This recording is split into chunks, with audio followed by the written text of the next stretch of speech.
I'm grateful to all of you for investing your time to hear my perspective about the mental disease pandemic. Now, before I go on, I'd like all of you to know that the topic that we have taken up today is a worldwide issue, and everyone in the world is looking for a solution to this. So, whatever I'm going to speak comes from my understanding of the issue, and it is my concept. Some of you may not entirely agree with my concepts, but I guess there's nothing wrong in hearing it out. So let's divide this session into three parts. Number one would be understanding the problem in hand. Number two, we will try and understand the reason for the problem. And number three, let's together find the best possible solution for the problem. So the way we stand as on today has predicted that by 2045, there is going to be a mental pandemic. As on today, if you look at the statistics in the US, 1 out of every 3 teenage girls are depressed. They are on prescription medication. The Surgeon General of US has gone on to state that every other person in the US is already feeling lonely. Every other person. I want you to understand this. If you look at the other scenario, you also find that the suicidal rates have hit the peak.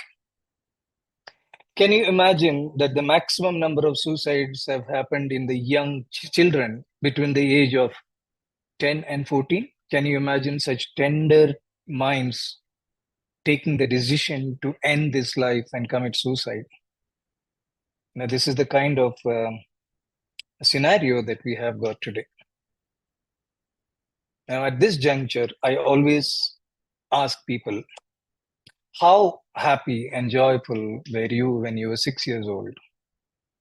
You know, when you're 6 years old, you would be all over the place. You would be so happy. You would be jumping, running. Somebody had to really beat you up and make you sit down. We would be all over the place. We would be so joyful.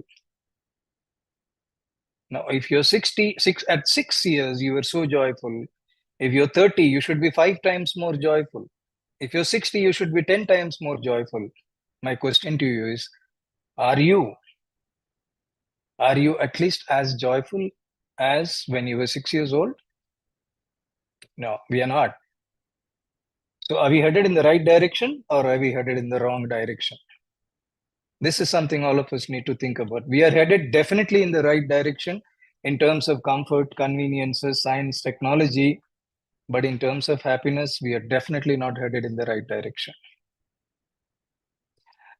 So now coming back to the mental mental disorders are essentially to do with emotions that happen within our body, like fear, anxiety, stress, tension, feeling low, feeling lonely, wanting to harm yourself, wanting to harm others.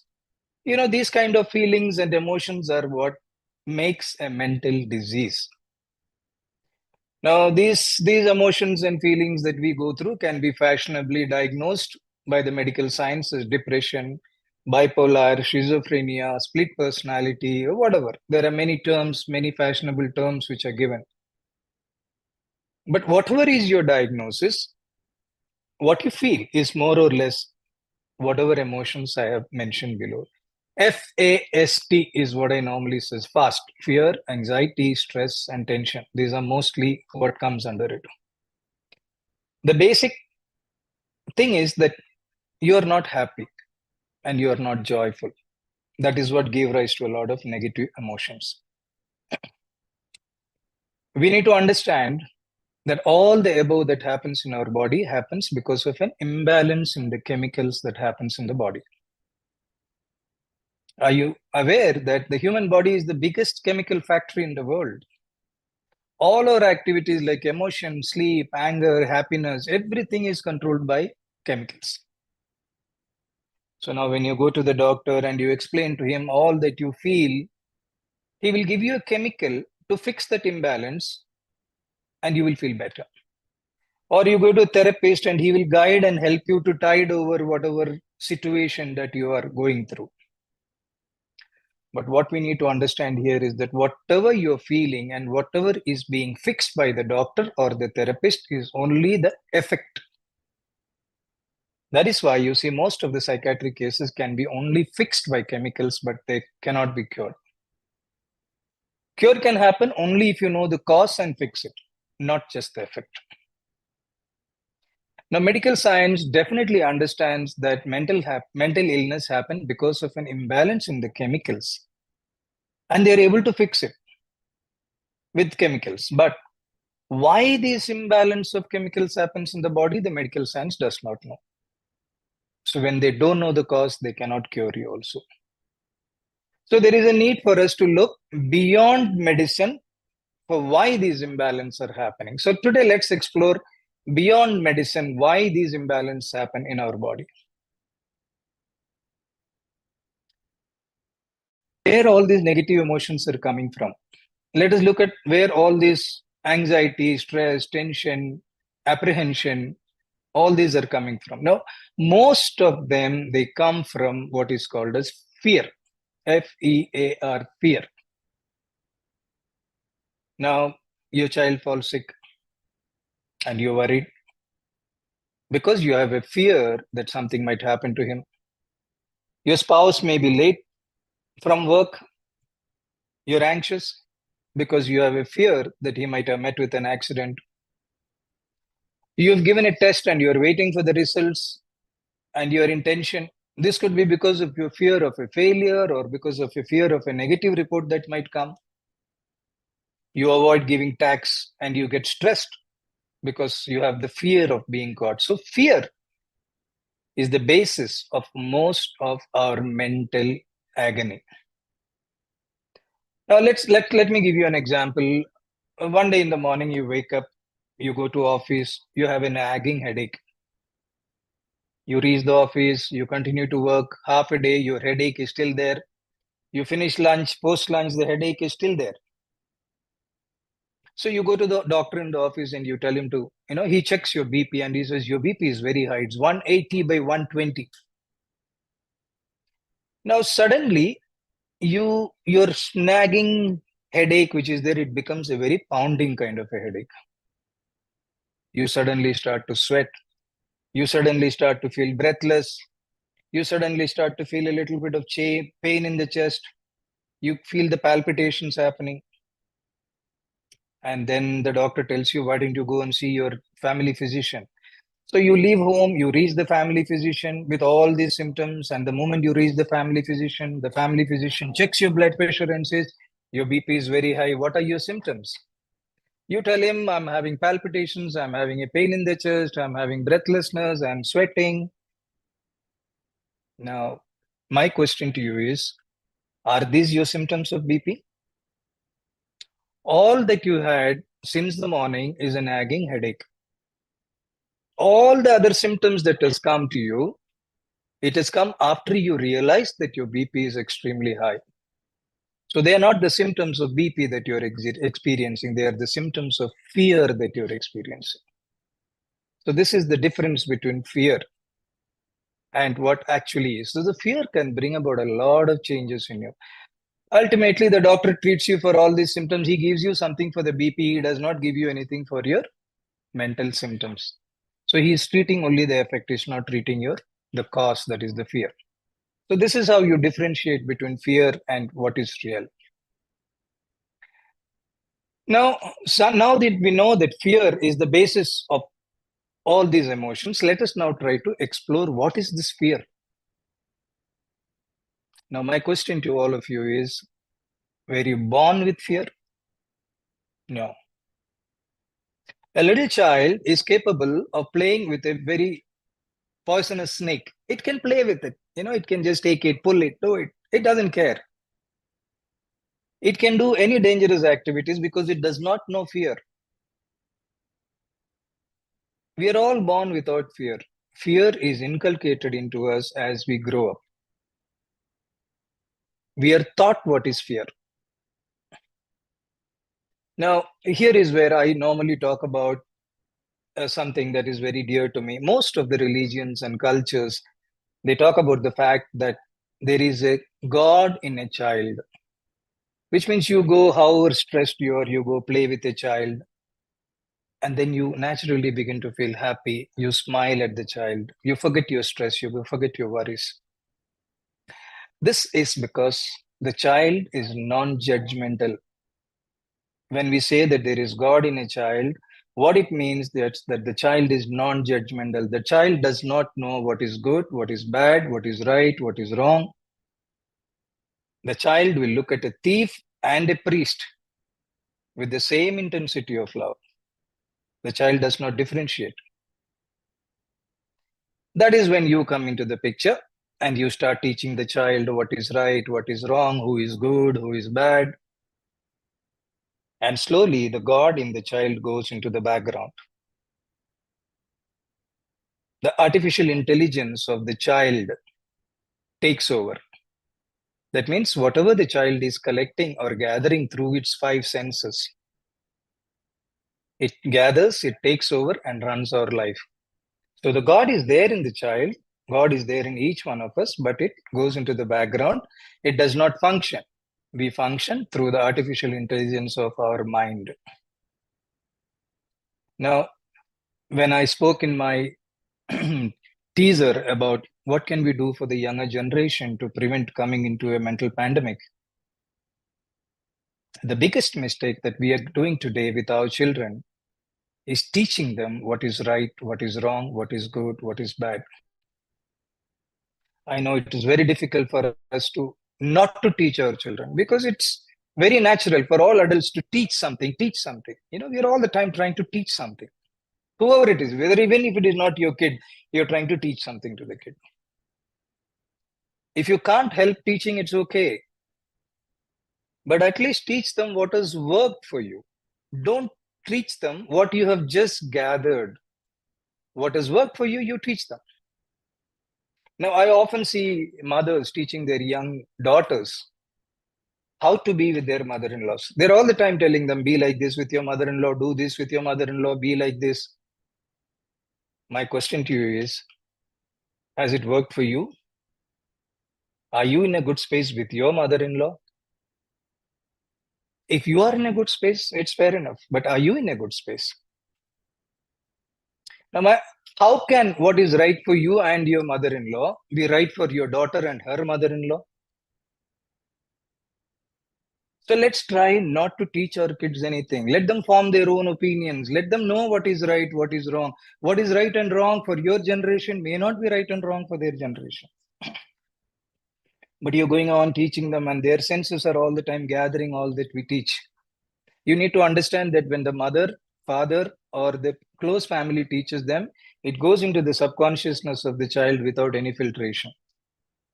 So stop teaching the child. If you stop teaching the child, there will be a lot of changes that can happen. Now, let me give you an example. We have one girl called Neha who is 6 years old in our farm. So one morning, one of our birds died, and the guys were all gathered around to see why the bird died. So in the meantime, Neha walked through and she saw that bird which was there. It was a duck. She used to play with it every day. She went there, pulled the duck out of the cage, pulled the wing here. You know, she spread the leg. She just moved it a little bit here, there for about 2 to 3 minutes. And then she realized that, okay, this thing is not going to move. And then she threw it there and she slowly walked out of there and she went and started to play with the toy. Now, in this 3 4 minutes of her interaction with the dead bird, Neha formed her own opinion about what death is.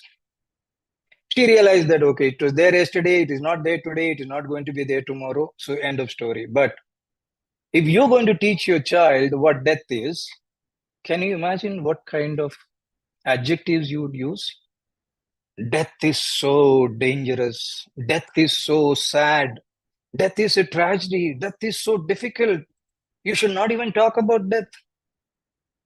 So we teach them all that we've heard. Do you know what death is? We don't. We've only heard and heard from many people what death is, and all that we have gathered, we are passing on to our children. Is it of any use? Neha has gathered, she has formed her own opinion about it. Let children form their own opinion. That's the best gift that you can give it to them. Do not teach them. Now, fear, coming back to fear, we have to become fully aware that every little fear that we have within us has been gathered through our five senses as we grow up through different sources. What we have gathered, we have the power to give up. The awareness that we were not born with fear, but we have gathered these fears and they do not belong to us will go a long way to help and reduce and get rid of these fears. Our intelligence works this way, that when we become aware of something, we lose the fear. Suppose there's a closed door and we don't know what is beyond that door. We are scared. There is fear. But once we open the door and we know what is beyond that, that is awareness, the fear goes away. I want all of you to understand our intelligence works that way. The moment we become aware, the fear slowly fizzles out. The other dimension or the other cause that we need to look at why mental diseases happen is to identify between what is real and what is Maya or illusion. I know all of you have heard about a lot of spiritual people talking about what is this? It is all Maya. There is no you. There is no me. There is no world. There is no this. And you're all confused. Is it real? Is it Maya? So there's a lot of confusion between this statement and the way it is understood. So in order to understand what is Maya or illusion, let us first try to understand what is truth or real. I am a father to my son. It is real. He is my son. I am his father. This is real. This cannot change. Truth or real cannot change. It is stagnant. It will be same. The five elements that you see, the earth that you see, the water that you see, the fire that you see, the air that you experience, these are all real. They cannot change. Let me give you a small example. Suppose you love a diamond. Now, your love for the diamond will always be there. It will not turn into a hatred. You might feel less love or more love at some point of time, depending upon how your moods are, but you will never feel like crushing that diamond and destroying it, would you? That is real. What is real is it will not change. It will remain same. Now let's look at what is illusion or Maya. All the relationships that we have in this world is Maya. Now, you fall in love with somebody. You're so much in love that you want to be with that person all the time, to an extent that you cannot live without that person. There's so much of love. Then you carry on in life, then you have a fight. Slowly that love decreases. Then you have another fight. That love changes into a hatred. Look at the way the feelings is changing. Then it becomes into an hatred. Then you have more fights. Then you don't want to stand the sight of each other. You have more fight. You're ready to kill each other. Yes, it is the same person. It is the same man or it's the same woman that you fell in love with. You felt so much of love. Today you want to kill that person. Now this change, if a change happens in a relationship, this is called as Maya. The change happens depending upon what you feel about that person in your head at that point of time. If your feelings can change for the same person at different times, isn't it Maya?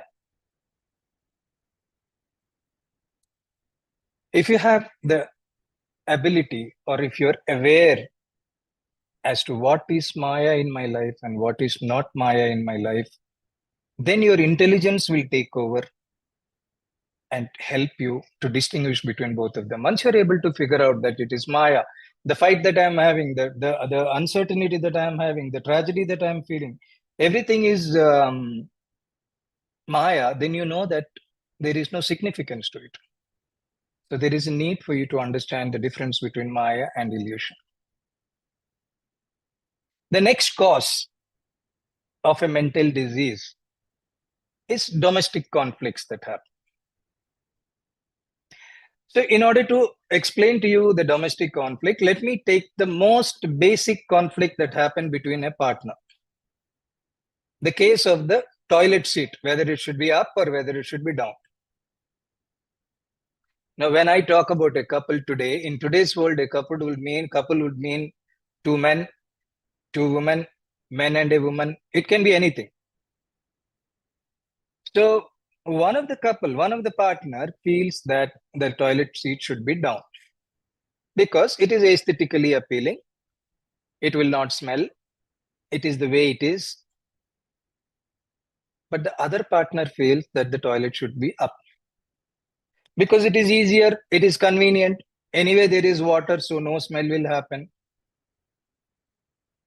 So both of them in their core feel that it should be down, one feels it should be up. Now, the problem is when you try to tell your partner to do it the way you want it to be. What you feel is right, you're telling your partner to follow. Out of sheer love for you, the partner will follow. But every time he goes to the toilet and he tries to shut it, his core says shutting is not the right thing. The right thing to do would be to leave it open, but he does it against his core belief. Now, we constantly talk about what stress is. Stress is very simply defined as anything that you do on a regular basis against your wish or against what you feel is not the right thing to do. That is stress. So constantly, this is the most basic example that I've given you of a domestic conflict. There are so many things that you want your partner to do it the way you think is the right way to do. That is where the conflict happens. Think about every incident that happens in your house between the couples and see where the friction is. This is when you ask somebody to do it the way you think is right. How can what you think is right be right for the other person? You have your own perspectives, you have your own intelligence, you have your own way of how you are brought up, how you have been, you've been taught about what is right and wrong. So this conflict is something that has to be avoided. The next thing to understand along with this domestic conflict is the difference between masculine and feminine. Let me try and explain to you. Masculine does not mean men. Feminine does not mean female. It is a very wrong concept. I'm not talking about male and female here. I'm talking about masculine features and feminine features. Masculine and feminine are traits that we have, that we are born with. So we all have masculine and femininity within us. It is just the proportion that is different. We need to understand this. So if you are mostly a masculine personality, your core would only think about what is right and what is wrong, what is useful, what is right and what is useful, or what is useful. In short, the masculine will only look at what is useful. The feminine always looks at everything with compassion, with love, with sensitiveness. So you're able to differentiate, you're able to identify men with more feminine features. If you look at some of them, they take care of the house so beautifully, they are so sensitive, they take care of the kids, they cook. Or you look at a female who has got more masculine features, she's more a provider for the house. She's more aggressive in the relationship. So it is very important. You can Google and find out masculine features, feminine features. It is very important for all of us to know what it is so that we are able to identify our partner's traits. We know, okay, he's behaving such a way because he's got more of masculinity in him, more of femininity in him. It is very important. So when we become aware of the basic nature of our spouse, that awareness will take away a lot of domestic conflicts. At this point, I must also talk about women. Women are very, very kind people. But unfortunately, they are kind to everybody else in the world, but unfortunately, they are not kind to themselves. Right from the childhood, they they work for their siblings or their parents, then they get married, then it is the husband, the children, the mother-in-law, the father-in-law, then the grandchildren. By the time they turn 40, 50, they turn back and see, what have I done for myself? And that is when they realize that they have not done anything for themselves. And then they get destroyed. So a woman has to prioritize herself right in the beginning of her life. Right from the childhood, you should teach your child to be, you prioritize yourself. If you are fine, you can take care of others. If you're happy, you can keep others happy. It is very important to prioritize yourself, particularly women. And during the menopause time, there is a surge of those hormones that happen, a lot of mood swings happen, and it makes it worse for them. So to be prepared right from childhood, prioritize yourself. I will spend 45 minutes of my 24 hours doing things that I like. I'll take long showers. I'll listen to music and take a shower. Wouldn't you like that me time in the shower? A 45 minutes, a half an hour of me time? Away from your husband, away from your children, away from your in-laws. So create such atmosphere for you where you can spend time on yourself. Now, the next thing, one of the next cause that is important for mental diseases is love languages. Now, what is a love language? Each of us express our love through a language. All of us, we express it differently. Now, there are some who express their love vocally. I love you. They keep on saying, I love you. I love you. Some of them are not capable of saying, I love you. They don't say, I love you. There are those who express their love through their cooking. There are those who express their love by taking care of your parents, your near and dear ones. Taking care, doing service, an act of service is their way of expressing their love. There are some who give gifts and express their love. There are some who like to receive gifts and express their, acknowledge the love. There are some who are very physical and express their love. Some who are just not physical. One has to be aware of what is the love language of your spouse, of your child, of people around you to understand what they feel for you. If you're somebody who will keep on saying, I love you, if your spouse doesn't say, I love you, but she cooks for you, she takes care of your parents, she takes care of your near and dear ones, she buys gifts for you, but she doesn't say, I love you the way you would like to express, it doesn't mean she loves you. It is just that her language of love is different. So it is very important to understand. You just need to spend one day thinking about the action that the spouse would do, and you would be very easily, you will understand what is her love language or his love language. So understanding the love language, becoming aware of what the love language is, was utmost important. Another cause to mental suffering is reaction and responses. All our reactions are conditioned reactions.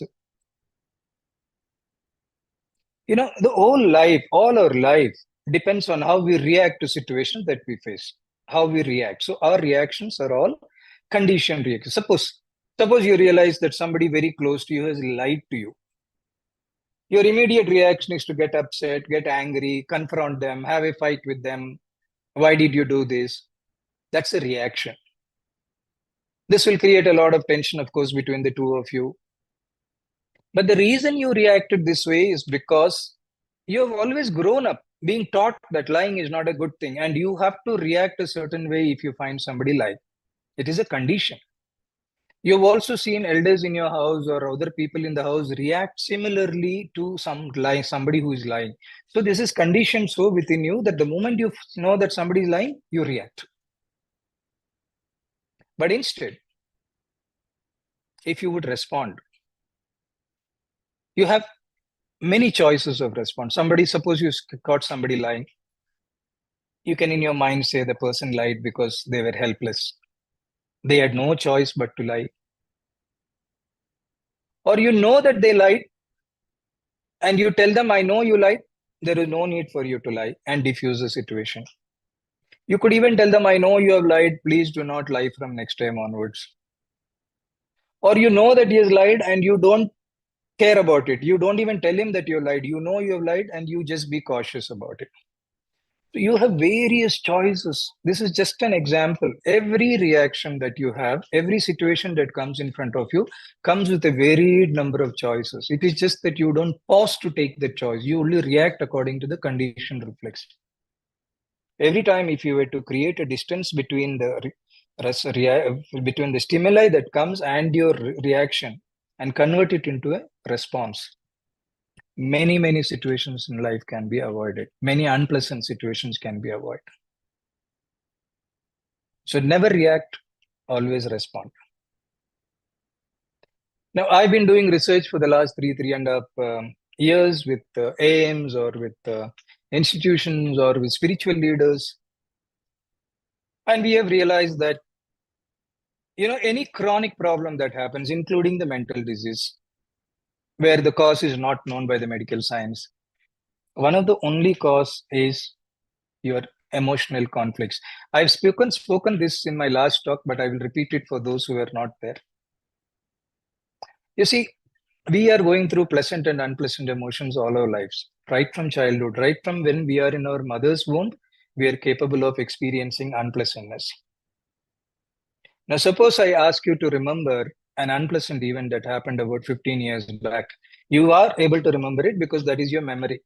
But apart from remembering it, you also feel the emotion that happened at that point of time. It could have been a very silly incident, but that emotion, you can still feel it after 15 years. Doesn't that mean that that emotion is trapped within you? There are many such emotions which are trapped within us right from childhood. They stay with us as our memory, unpleasant memories. These memories are what works against us. Medical science says that autoimmune disorder means your cells are working against you, but they do not know how your cells are working against you. But don't you think that all these unpleasant memories that you're carrying with you are going to some way damage you? Now you will tell me now, no, but those memories are important. How can we leave memories without memory? Memory is only important for survival. That means, there is a wild animal somewhere there. You remember that place, you don't go there. There is a stench that comes from a particular place, you don't go there. You can see some unpleasantness somewhere, you don't go there. Those survival instincts, you need memory. But those days are gone. Now we are in an age of comfort and conveniences where we don't have to worry about our survival. We don't have a threat. We are all scared of a thief. But how many of you have seen a thief? There's an inherent fear of robbery, fear, the chore coming. You're all the time cautious. But have you ever seen a thief in your life? Have you ever been robbed in your life? No. But we are all the time going around with that fear in our mind that, there might be a thief. Thieves are gone. Nowadays, they'll drive a Uber and they'll get that kind of a money. So they don't chance the risk of robbing you and going into jail and getting all the third degree. But those fears are within our memory. What use are these memories? All these unpleasant memories that we carry with us will only cause diseases within us. So there is a need to untrap these emotions or let go of these memories which are in us. We also call these memories as baggage of emotions that one carries, or we call them at karma. Karma is all those unpleasant memories that are stored within our body. And if you don't get rid of them in this life, there is a chance that you will take it into your next life also. Would you want to take it? Because if you take it to your next life, you'll again be born with the same kind of situation, the same tragedy, the same situation, the same sadness, the same challenges. Would you rather let go of it right now and start fresh? So there is a way to remove these karmas or these memories within you, which are there consciously and subconsciously also. So I made a 1 hour progressive meditative video, which is available on the website. You can go on to www.drmanoj.com. I'm sure Radhika will share my website address with you. And you can go on to that and you can experience it yourself. It's a self-guided thing. You can go on to that and try to you explore it. It's a very intense process. It is an exploration that you have to do. I'm merely providing you a tool to do it. So get rid of all those unpleasant memories that you're carrying. It is very, very important to get rid of them. Now, another dimension that you need to look at is our memory and our imagination. Now, human beings are the only ones who are blessed with a wonderful memory and a great sense of imagination. Animals also have memory, but elephant particularly has a great memory. But we have different types of memories. We have an elemental memory, a karmic memory. So there are multiple such kind of memories, which genetic memory. So there are many memories which we are blessed with a huge memory and a wonderful sense of imagination. We are supposed to use it for our growth, for our evolution. But unfortunately, we use our memory and imagination to suffer. We suffer what happened 10 years back because that memory, we still suffer what happened 10 years back. We imagine something is going to happen tomorrow and we suffer that today. So we are using it to suffer. Now, we suffer so much because of our memory and imagination. If you are educated, we suffer. If you are uneducated, we suffer. If we have money, we suffer. We don't have money, we suffer. We have children, we suffer. We don't have children, we suffer. We are married, we suffer. We are not married, we suffer. So we have made suffering a part of our life, unfortunately, instead of using our memory and imagination. All these unpleasant memories should go away. We should not be suffering our past. Can you do anything about what happened in the past? You can't. Can you do anything about what happened an hour ago? You can't. But we suffer because we choose to keep this memory within us. Now, the imagination for tomorrow, we imagine various things. Suppose we have a cancer. It could be a simple cancer, but we imagine that we imagine the worst and we suffer right from today. Before we reach there, we start to suffer. But our imaginations are supposed to be used to manifest good things in us. You imagine something good happening to you, it will happen. You imagine you becoming rich, it will happen. You imagine you being healthy, it will happen. You imagine giving birth to a child, it will happen. We are given the imagination to manifest it in our lives, but we don't use it, and we are unfortunately suffering our memory and intelligence.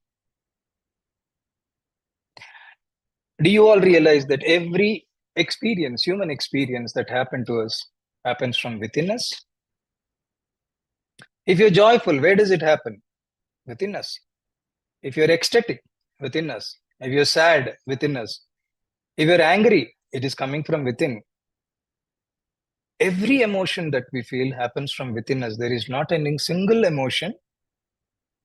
In fact, there is not a single experience of life that happens from outside us. There could be triggers that happen from outside, but everything that happens within us. Let me give you an example. Now, let's say I see Radhika one day and I tell her, "What is this, Radhika? You put on so much of weight, you're looking fat." And then I walk away. Now, Radhika will go and say, "Why did Dr. Manoj tell me that I'm putting on weight? Maybe I put on." She goes, looks at, maybe he didn't like the dress. Maybe it is because he has something else against me. Maybe he wanted to insult me. So she's forming a movie in her head. Now, this movie goes on and on and on for days and days, and she suffers. She will look at multiple reasons why I would have said that to her. And she will suffer for about a week or 10 days' time. Then she sees me again and she asks me, "So why did you say like that?" I said, "Did I say that to you?" I said, "I didn't mean you. I was talking about somebody else." In my mind, there was nothing. But can you imagine the trauma that she went through in the last 1 week, 10 days? This is what I call as a movie that is going on in the head. Each of us are directing our own movies in our head. Every day we change the part, we change the suffering. We are capable of imagining the worst. So this movie that is happening within our head has to stop. If all human experiences like happiness, sadness, everything is happening from within you, who should have the control on it? You. Once you become aware that everything that is happening within me, and I am the one to take control of it, that awareness itself will help you to a large extent to avoid mental diseases. Health is purely our responsibility alone and no one else's responsibility. It has been beautifully ingrained in our culture as to how to take care of our health, how much to eat, how much to sleep, how much to exercise. All of these our grandmothers knew. Unfortunately, the last generation, due to Western influence, has lost its way, and we are paying a heavy price for it. So I've given you various reasons as to why we go through mental diseases. I can give you few solutions also about it. One of them is balancing the five elements. I have done a detailed video on five elements, how to balance the five elements. It is called as Pancha Bhutalu in Telugu or Pancha Tattva in Hindi. We are all a part of these five elements. In search of comfort and conveniences, we have gone indoors, we have taken our kids indoors. Those who are 50 plus, they know that you spend all your life outdoors, walking barefoot, being in the sun, swimming in rivers or wells. But we have denied that to our kids. So there is no connect. It's like an electric car. If you don't plug it, it will not work. Our body will work, but it will not work to its potential if you don't plug it. So there is a need to connect with the five elements. It's the most important thing, more than medication. So balancing the five elements. I have a video on my website.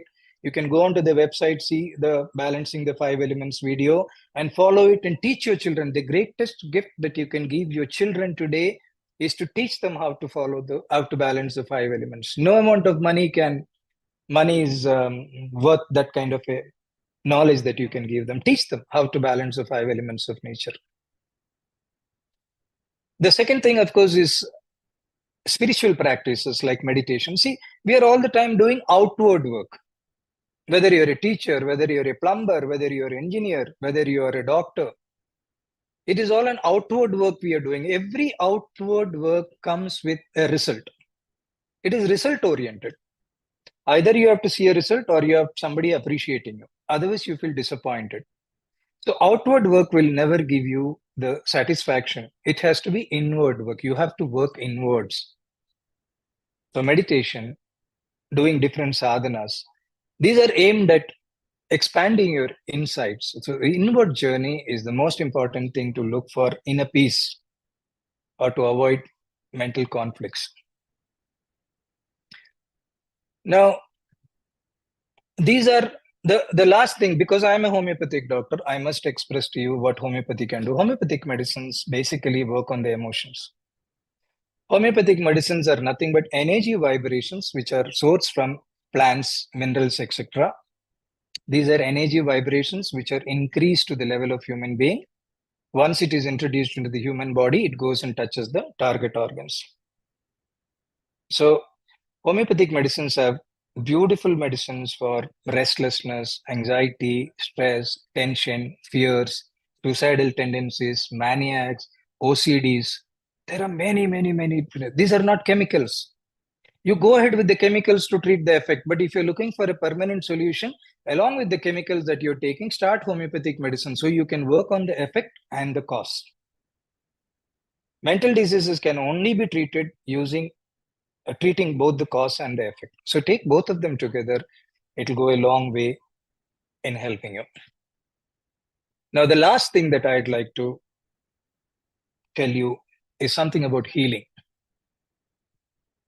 You see, if you remember, when the child falls down and gets hurt, he goes on crying, he doesn't stop crying. But if the mother or the father goes and picks him up and puts him in your lap, he will stop crying. Why does that happen? This happens essentially because the child is born from your energy. The child shares your energy. So the moment you pick up the child and intent, oh, you will be fine, the child gets healed. So we all have this healing ability within each of us.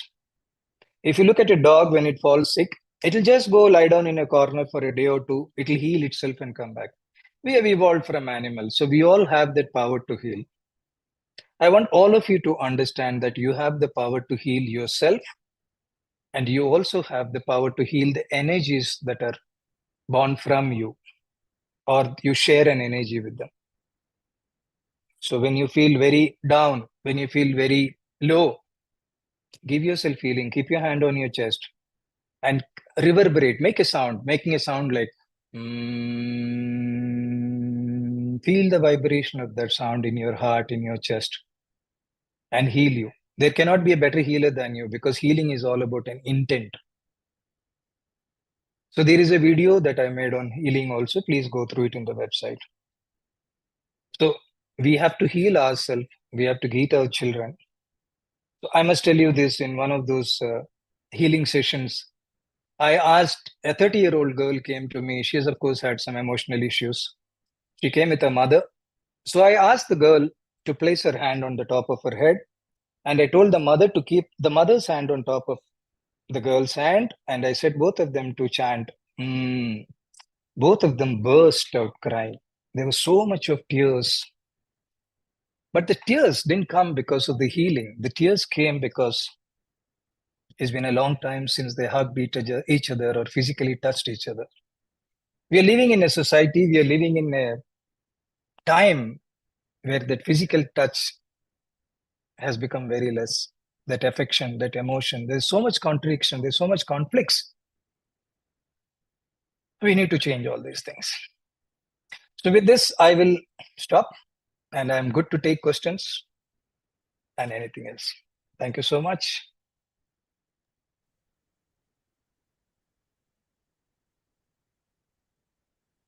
Thank you, sir, for this incredible session and beautifully sharing all the causes of various mental health issues. And you have given us insights on meditations, different activities to do to overcome them. And without further ado, I request our founder, Ms. Srivani Mullapudi, to initiate the question and answer session. Over to you, ma'am. Namaskaram andi, Manoj garu. I've heard your name for many years, but I didn't know you were so young. And my sister all the time comes and gives me the tablets whenever I get a cold, or the homeo tablets from you. And I get to meet you. And I must thank you. Sorry, I didn't start my video. I must thank you. It's a very apt topic for today's age, to talk about the mental pandemic, to talk about the reality of it, to give the space, especially to us Indians around who are participating, to accept that this is the reality of today's life, and to say, yes, you can address that issue. Not only can you address the issue, you have shown us pathways to address this issue. I'm sure there must be at least one person in this whole group who's taking value out of this. And that makes all the difference. If you could have avoided one suicide, Absolutely. that makes all the difference. With this, I will start taking the question answer session for around 5 minutes. Then I'll go on to saying the upcoming talks. After that, we will close the talk. But for those of you who are interested in continuing with the question and answer session, can continue. One of the things, sir, which is not being addressed in our society is the hormonal changes that come at the time of puberty and at the time of menopausal issue. Could you advise us on how to address these issues? So when I spoke about women, this is exactly what I meant, because women particularly have these issues coming up during puberty and also during menopause, more so during menopause.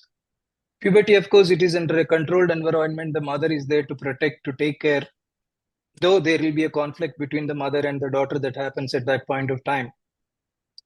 But menopause is the most unfortunate time because she has to deal with so many issues during that time. She has to deal with her in-laws who are aging and husband who is becoming,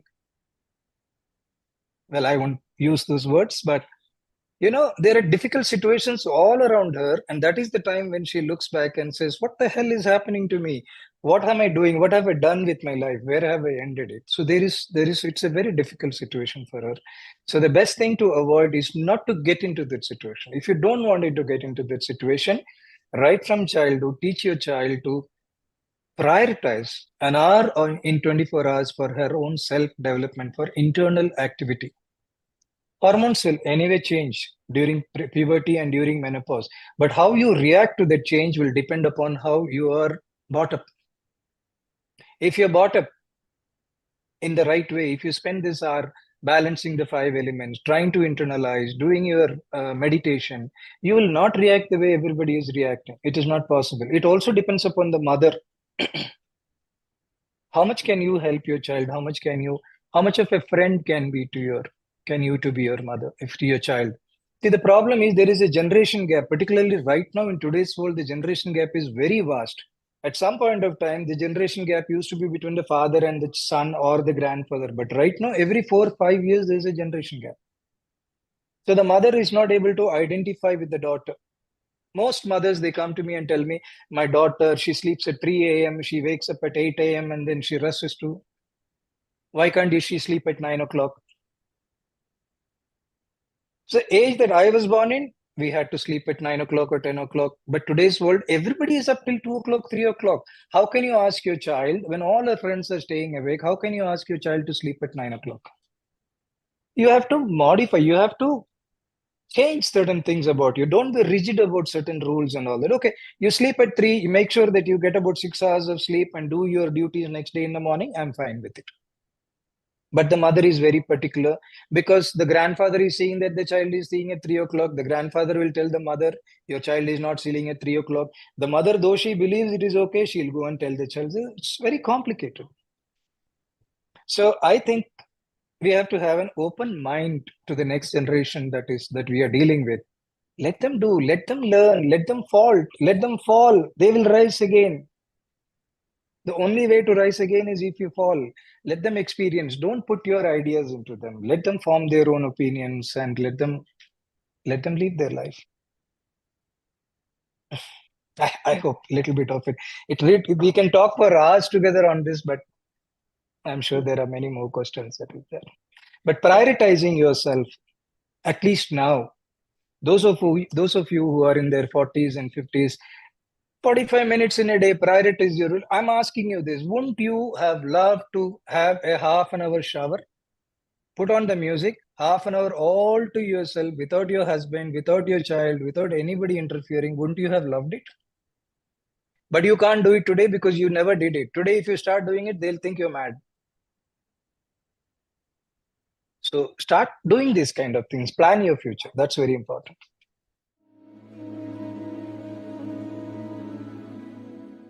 Now my question, I want to ask you how social and economic well-being can support effective confronting, effective fighting with mental pandemic. In other words, if you see any connection between social and economic well-being and mental health? Okay, what I understood that you're asking is there a connection between socio-economic and mental health? Yeah, of course. And how this can support confronting mental problems, mental pandemic? You see, the economic conditions, people who are in a low economic conditions, those who are not able to make their ends meet, they will only look for survival. They will not look for an inward journey. It is not fair for us to go and even tell them to look at an inward journey because they have to make their ends meet. So for them, survival is the only thing. Now, this so-called avoiding the mental pandemics, and actually, frankly speaking, those people don't have the time to go into mental pandemics. They are so engorged, they are so much into their survival that they really don't have the time to get into the movie that is being made in our minds. We have a lot of time because we are comfortable as far as our survival is concerned.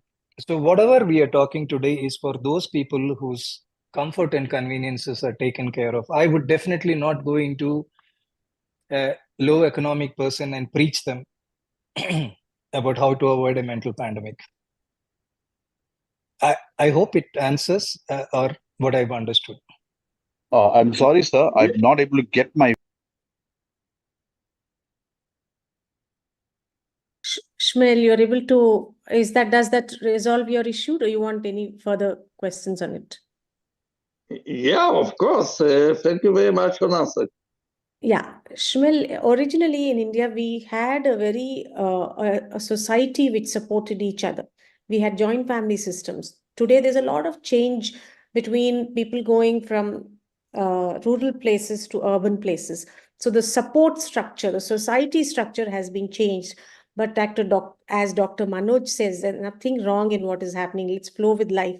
Today, we see a lot of Indians moving into apartments where the adults have company, the children have company, and they are becoming a support structure. So in the olden days, we had the joint family structure, which was supportive of the families about the mental health issues. Today, we have the apartment structure coming out to help us. And even in the unprivileged also, slowly this is coming up where I'm seeing 2, 3 families, sisters living close by, brothers living close by and supporting each other. The same culture is coming out in a different way.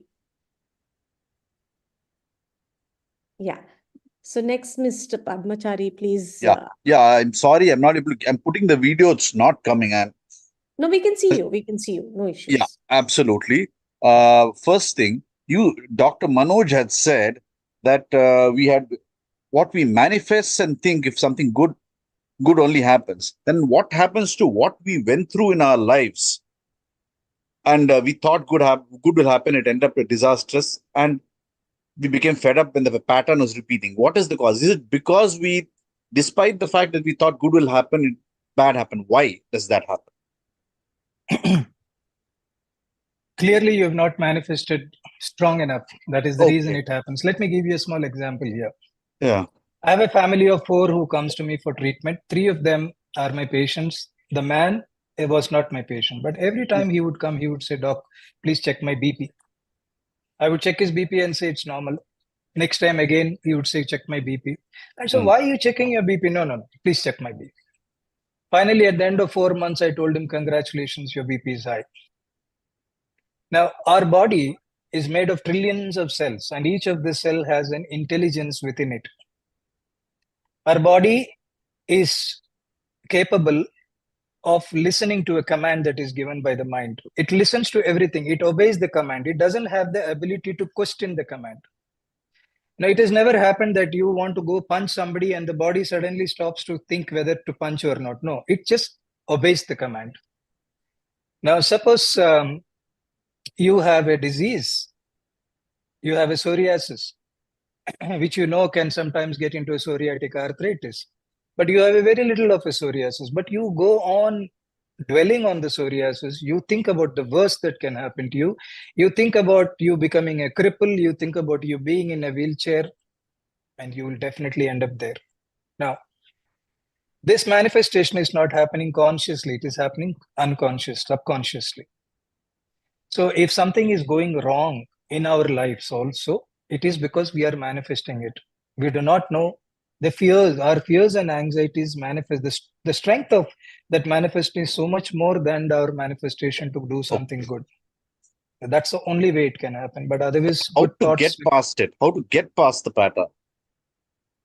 It is only meditation, sir. You have to stop your thought process. See, meditation, according to me, is nothing but being in a space where you're thoughtless. However you achieve it, whether it is through concentrating on the breath or whatever you do, whether it is yantra, tantra, mantra, whatever you do, you come to a stage where you're thoughtless. Once you're in touch with the truth, when you're thoughtless, you're touch in truth. Once you're in touch with truth, you can manifest anything. Negativity cannot come into you.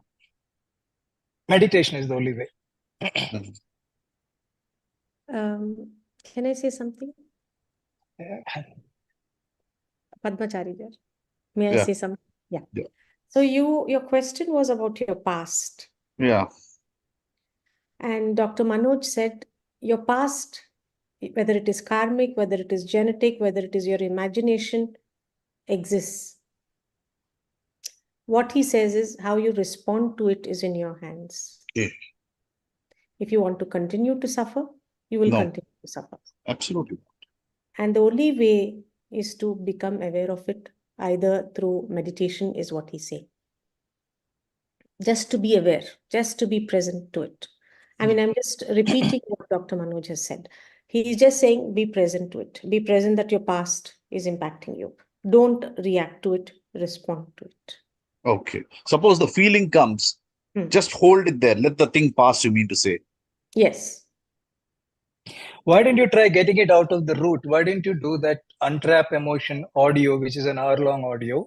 Where is Go it? visit it's there on the website, drmanoj.com. Visit the unpleasantness that happened in your life. Yeah. Now, when you revisit it, you are visiting it like you're watching a movie. When you watch a movie, you know what is the intention of every character in the movie. Yes. So when you revisit it, you will be able to understand their perspectives. Once you understand everybody's perspective in that particular incident, the hurt will go down. You will know that, okay, maybe it was meant to be this way.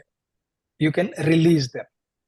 Try that. I think that will be a lot useful to you. Unpleasantness, the thing, right? Yeah. The video, unpleasant. What was the video, sir? Can you repeat it? The video you untrapped emotions. It's called as Trapped Emotions. Yeah, it's called Trapped Emotions. It's available on drmanoj.com. You see, everything negative that happens in our mind comes from an unpleasantness that happened either because of what you did or because of what somebody else did. Yes. At that point of time, whatever you did because it was the right thing to do. Whether it came out of anger, frustration, jealousy, whatever is the emotion, but you thought that was the right thing to do. So you forgive yourself because you did the right thing. Similarly, what somebody else has done to you, also from their perspective, they have done it from a right thing to do. So there's no right and wrong here. It is how you took it. My parents, I must tell you this, my parents left me when I was 4 years old with my grandparents because they had to go to work. Out of the 4 siblings, I thought that they had abandoned me. So I used to sit in the veranda and cry for my dad every day. I grew up with a sense of abandonment. They didn't abandon me. But in my mind, I thought they abandoned me. And I grew up with a sense of abandonment. So it's our perspective.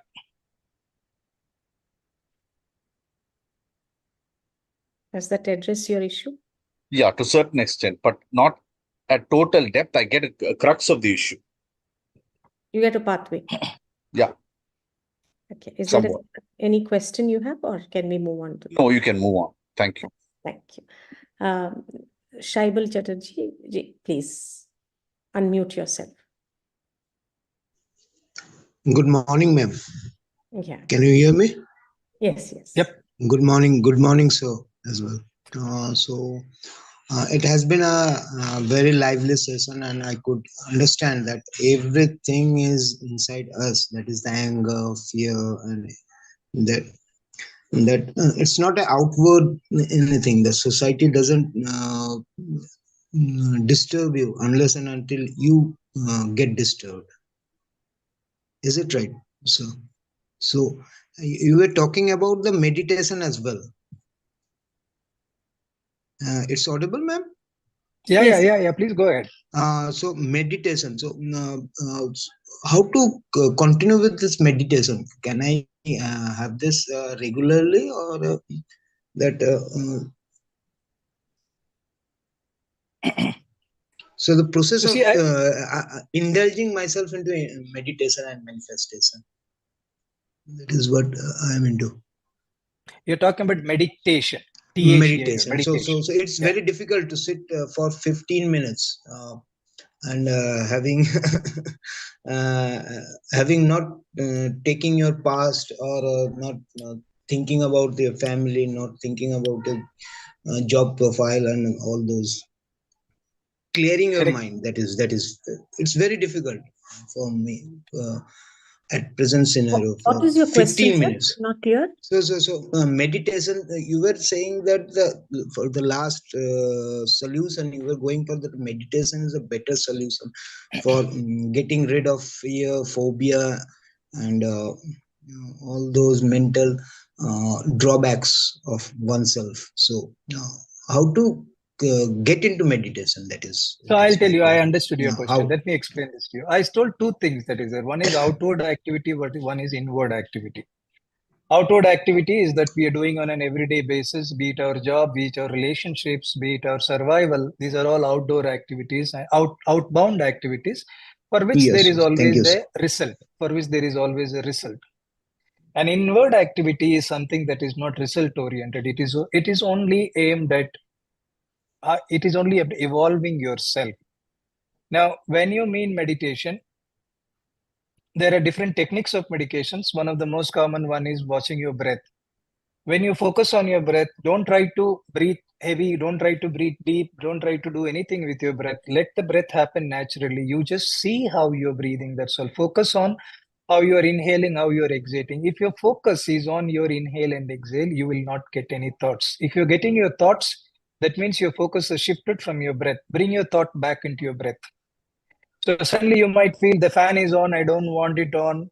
You look at it, focus, get your breath back. Suddenly you will remember you left somebody standing outside. Suddenly you will remember that you have to say something to somebody. It will keep happening. Keep on pushing them aside and keep getting your focus back on your breath. That is the only way. So you start doing it for 2 minutes, 3 minutes, 5 minutes. It can go on for Gradually, I hours. can increase, sir.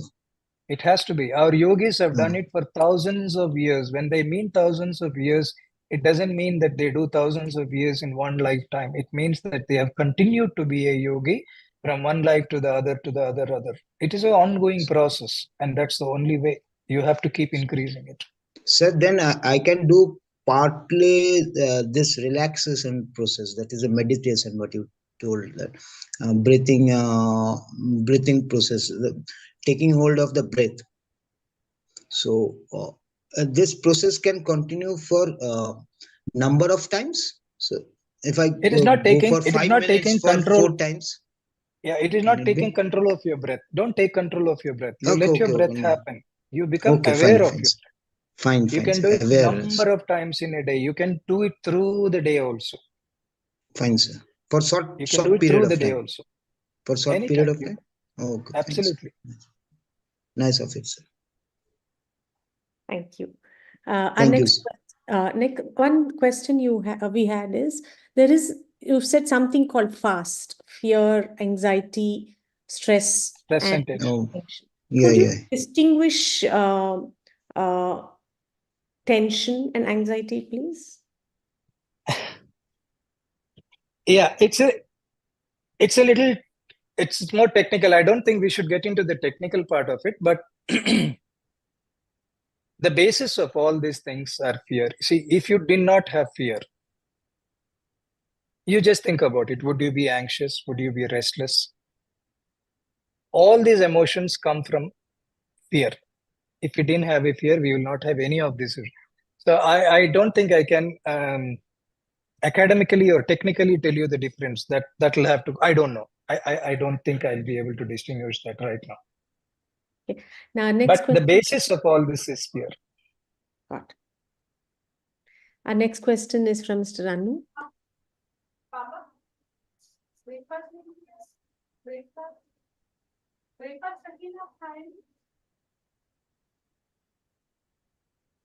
Hello. Yes, we can hear you. Good morning. Good morning. Good morning.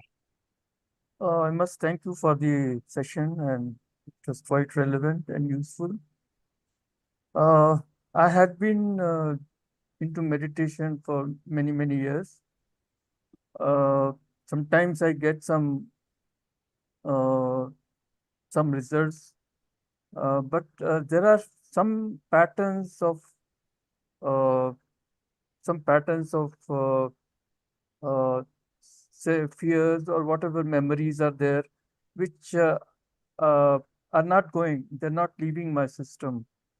So uh, I'm just struggling to be free of whatever stored memories or trapped memories are there. So how can I be successful? How to totally uh, come out and make those memories leave the system? So I'm struggling. So I've seen your video. I try all those videos, trapped emotions and all that. But if you can say something about Sure, sure. I'm glad that you're somebody who meditates also. Sir, you see, the karma is basically all those unpleasant memories. It is basically that. Now, our tradition, our Indian culture and tradition have always believed that there are Mahapurushs, there are many people who take birth, and these people have the power to dissolve your karma. it. Now, there are various ways of dissolving our karma. They say that yantra, mantra, tantra. These are three things through which you can achieve that. You can achieve that even by through your bhakti to a very holy person.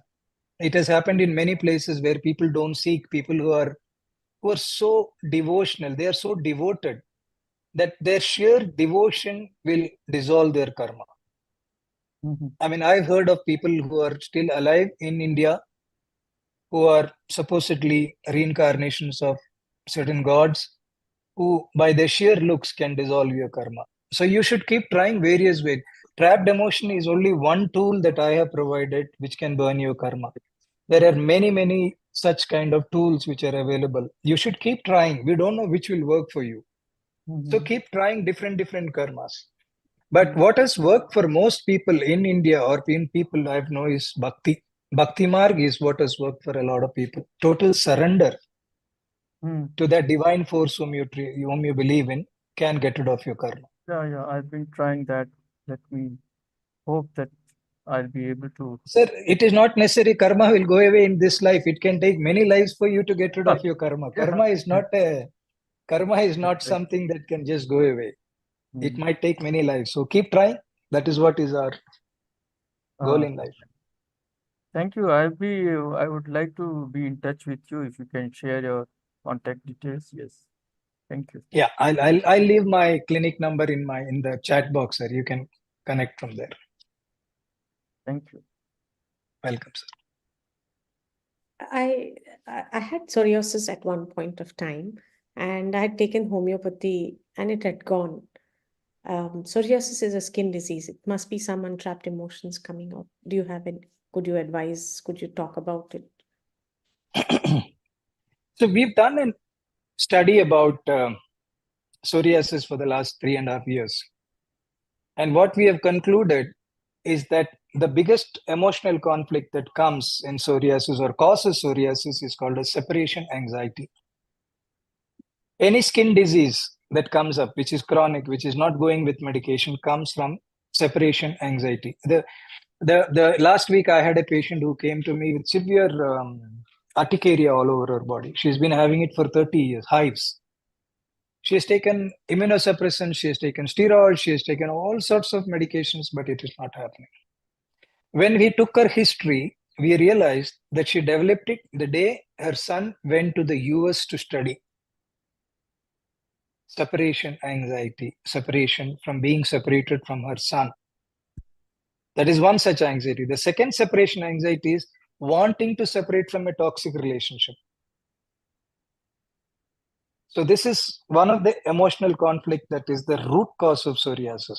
If you are able to become aware that this is the reason for my psoriasis, psoriasis can dissolve. Homeopathy can help you become aware. Homeopathy helps in the process of this awareness. That is why mental symptoms are taken and then prescribed. We've been able to help a lot of people with psoriasis.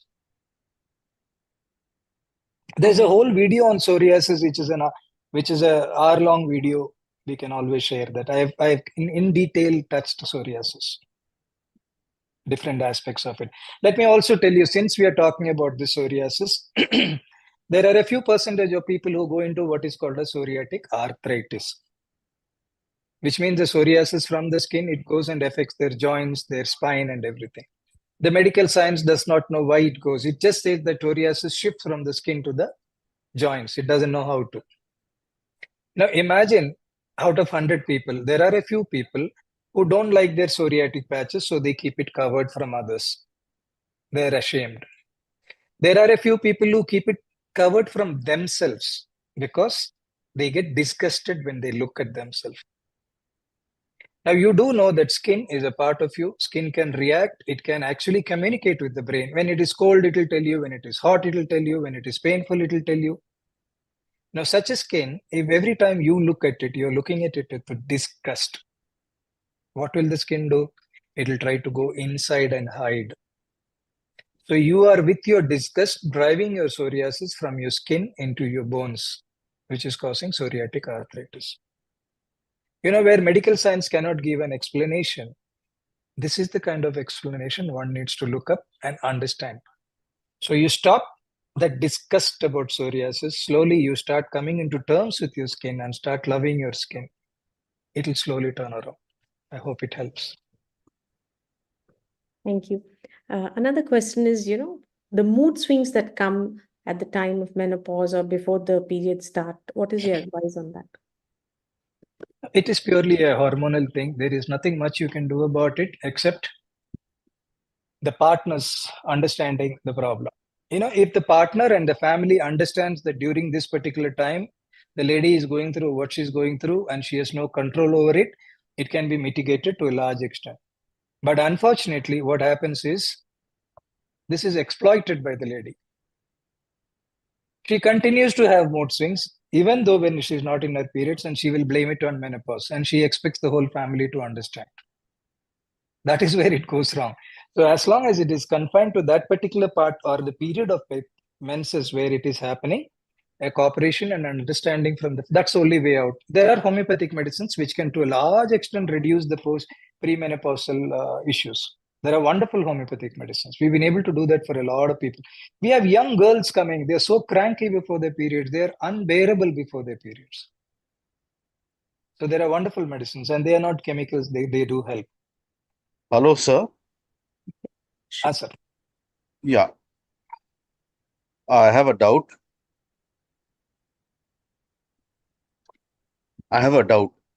Please go I have a ahead. doubt. Yeah. What is, when you say allergic rhinitis, me and my mother both have allergic rhinitis consistently, which is not going. What is the reason behind it? So allergic rhinitis is a hereditary problem. It runs in the family. Yeah. It always runs in the family. Now, when you take an anti-allergen, it will go away. You're only treating the effect. Okay. The cause is your tendency for allergic rhinitis, which has been passed on. Okay. This tendency can be treated by improving your immune system, and this can be done with homeopathy. I don't know of any other system which can completely cure allergic rhinitis. Yes, It can be, the effect can be controlled, but it cannot be cured. But homeopathy can completely cure it. Okay, completely cure allergic rhinitis. Okay. Absolutely. Absolutely. Thank you, sir. With this, all the question answers have been addressed. Thank you so much for patiently sharing your wisdom with everybody. And thank you to all the participants for participating, engaging.